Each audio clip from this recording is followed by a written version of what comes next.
good morning. And Debbie, what were we listening to? I like the sounds of it. It was Sunny Side of Heaven.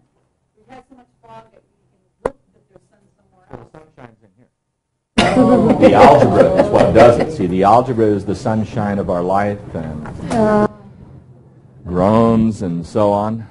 Okay. We have a test tomorrow. That's more sunshine in your life. And that is tomorrow at the usual time, 10 o'clock. We will be in Founders Hall, 123. And for those who are doing the video portion of the broadcast for the class, a reminder that that's on Saturday at 10 o'clock to 11, FH 123 also. And again, I made the announcement yesterday. I will announce it again. It is expected for those who are doing the course by a video-based lecture that you will bring a notebook with all of your homework chronologically arranged, so while during the test I can take time to see how you are doing in the course. So the homework should be placed together in a notebook that's only for the, what I consider the non-classroom group who are watching in the computer labs or in simulcast. Homework in a notebook chronologically means by date, have it organized, punched in a notebook with your name on it so I can see that while you're taking the test. One of the things I'd like to do today is cover first a question that I made a commitment to answering yesterday and then just simply didn't do it. So if you will take a moment to go to page 233. This was a problem in which you were to combine polynomials through additions and subtractions, and probably about the most convoluted it appears. So again, page 233. The problem I've written it out in this form. In a moment, I'll try to get that on the camera. Okay, let's go to that, Debbie. This is the original form of the problem. I just rewrote it. And then what I've done in doing the solution, and I'll just present my solution of the problem, I've tried to isolate on the various parts. So the first two lines you see are in essence the two parts of the problem. I couldn't fit it all on one piece of paper in a vertical format. So this is the first part, and then you're subtracting what's in brackets here. So your first bracket involves a difference, the second bracket involves a sum, and you're taking the difference of these two expressions in the brackets, which we would now call polynomials. So as we come off there for a moment, Debbie, I'm going to show the simplification for the first one. Now what I've done is take that minus sign as we come through now, and I've distributed it through the various parts. So I get a negative 4x squared, a negative 2x, and a plus 3. So I'm just looking at that left bracket. Then I've combined in that left bracket and ultimately get, for that portion, minus x squared minus 4x plus 10.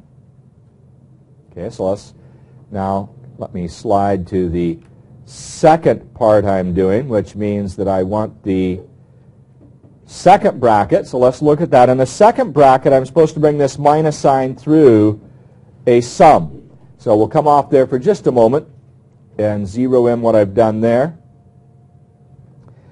I've combined what was in that large bracket because it was a sum, and I get this trinomial for my sum. Still have the minus sign outside. So in essence, I'm simplifying inside the brackets first. Now once I have this simplified to a trinomial, notice the minus sign comes through and changes each sign of the three terms in the brackets, giving me negative 5x squared, the negative 8x going to, of course, the negative 8x, the negative of a negative 2 going to positive 2. I'm just going to slide over now. This is now what I have simplified. We can just barely get all that. Well, let's see. If I raise that a little bit, I nearly lost a minus sign. Thank you, Debbie. Now coming back. I have a negative x squared, a negative 4x, and a positive 10 in that first bracket.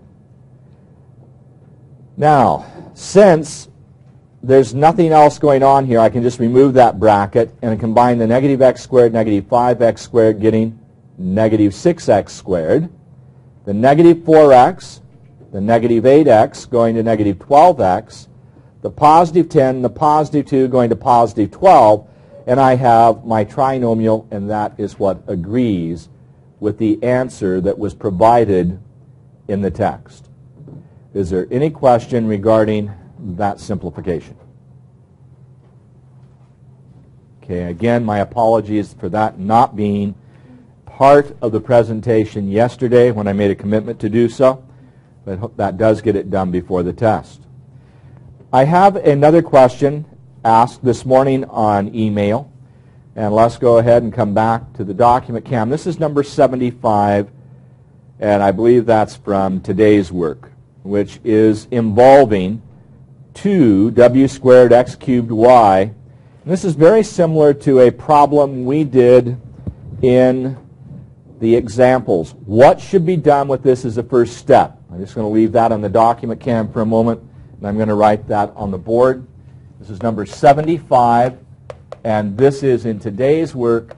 We have a 2w squared x cubed y all to the second, then an x to the fourth, a y all to the fifth. What page is this on, by the way? 241, thank you.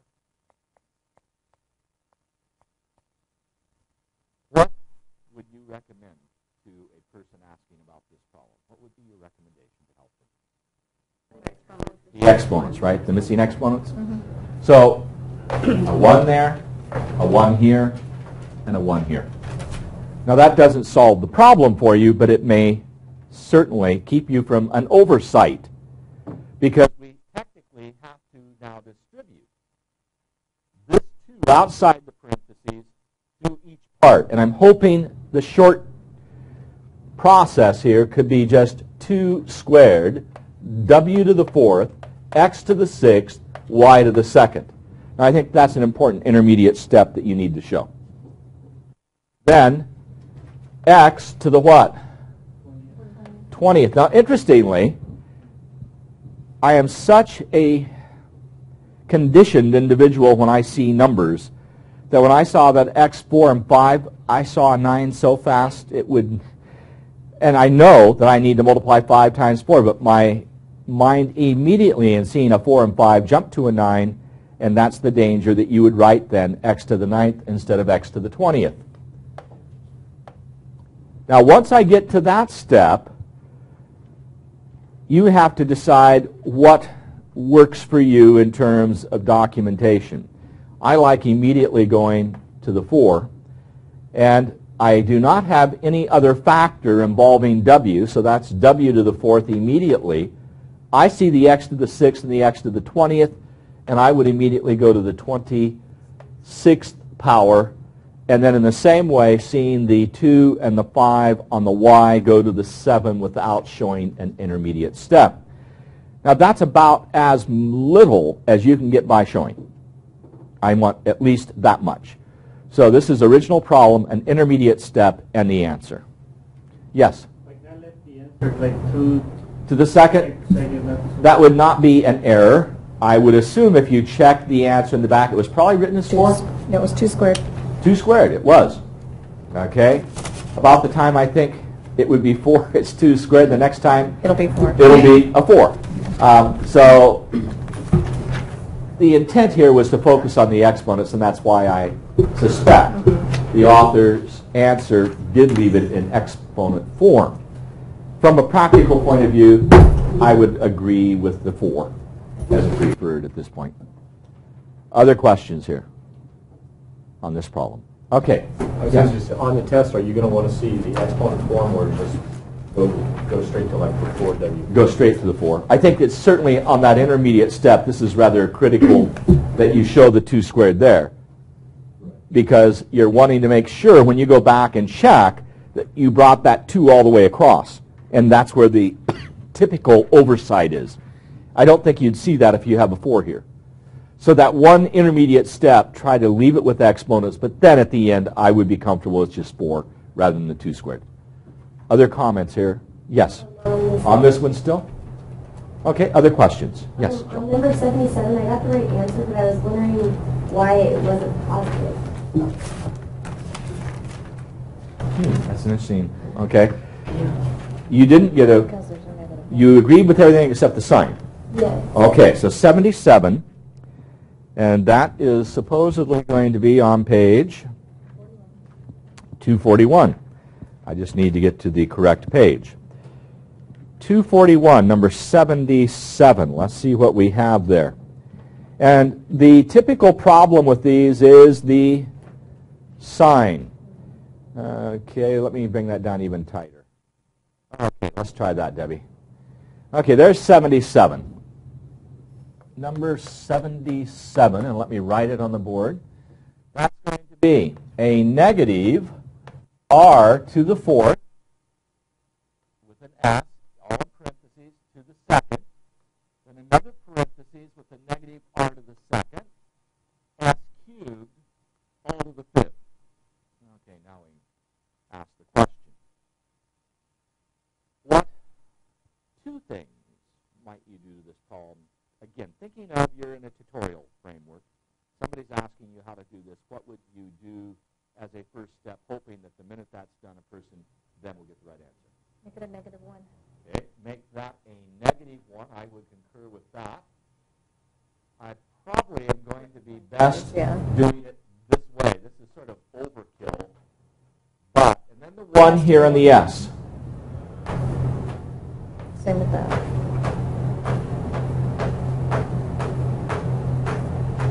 Now, it's not obligatory to go through that first step. But what you're trying to note is that this 2 out here is going to result in a positive coefficient. Whereas the 5 out here with the negative 1, and technically that's to the first power, is going to give you an odd exponent on a negative 1, which means a positive factor here and a negative factor here will result at the end with a negative. I think it sometimes helps to focus totally on the sign first step and then leave it alone. Particularly if you don't what? Go to this intermediate step. If you're just up here and you say, aha, a 2, even power, negative factor to an even power will be positive.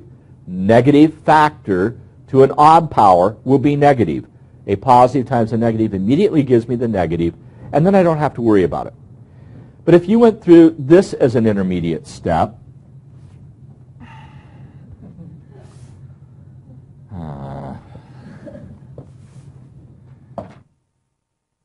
we have negative 1 to the 2nd, r to the 8th, s to the 2nd, negative 1 to the 5th, r to the 10th, s to the 15th.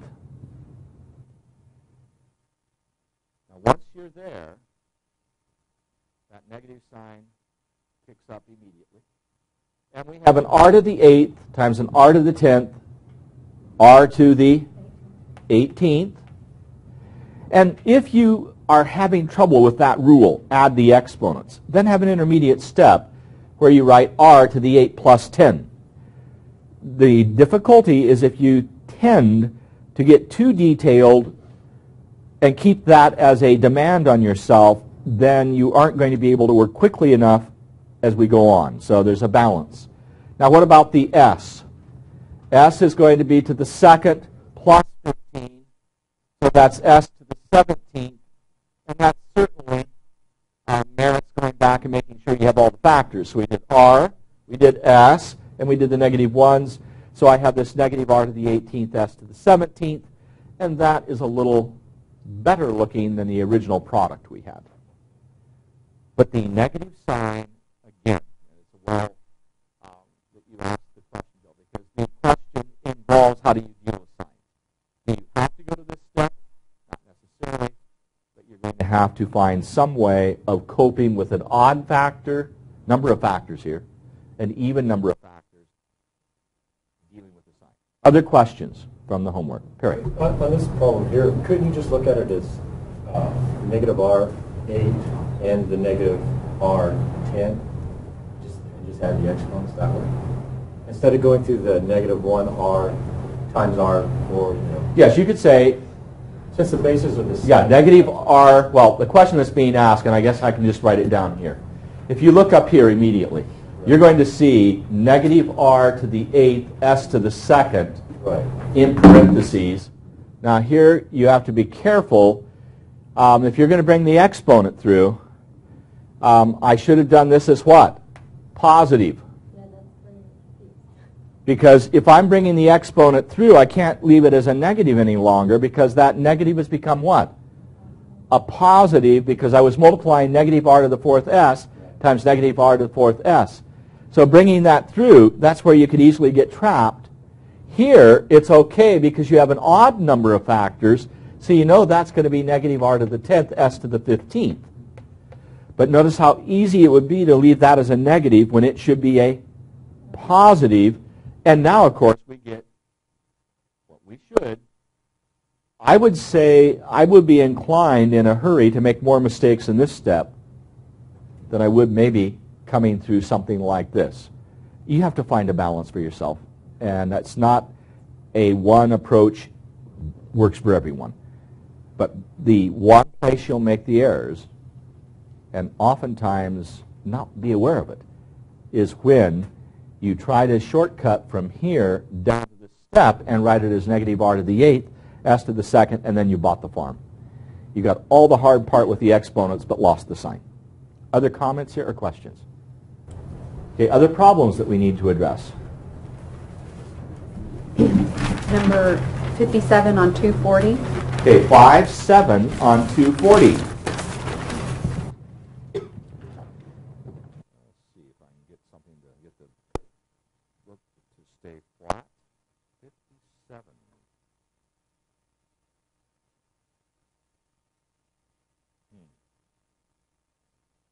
Let's start bringing a brick. Okay, let's try that. Is this the one you're talking about? 5, 7? We have 1/2 to the 3rd. And of course the question, how can you think of that? If you have 1/2 to the 3rd, you could clearly argue this, because that's what the 3 is telling you, but that's not using one of the rules. But that would be 1/8. Now I think what's intended here is that you would see this as 1 to the 3rd over 2 to the 3rd, because you're supposed to see it as a quotient to a power. That's a over b to the mth. So we're dealing with a over b to the mth. And I think what's illustrated here is a to the m over b to the m. And of course, that's still, any way you do this, is going to come out to 1 over 8.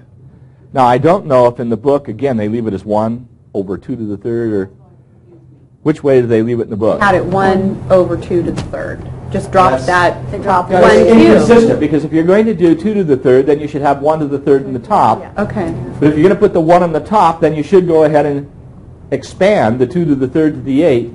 So I agree. It's a good question, because Okay.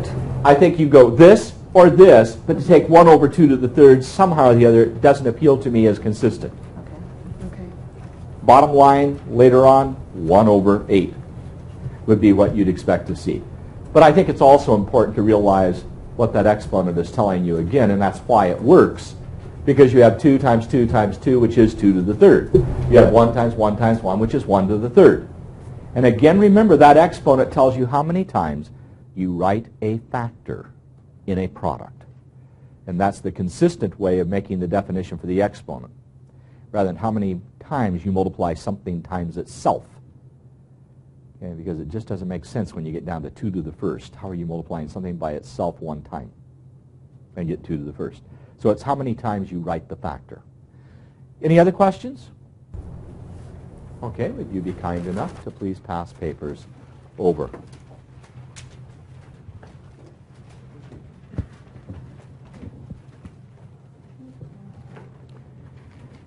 One of the, I guess, obligations I have at this point to you is to talk about the test in a little more detail.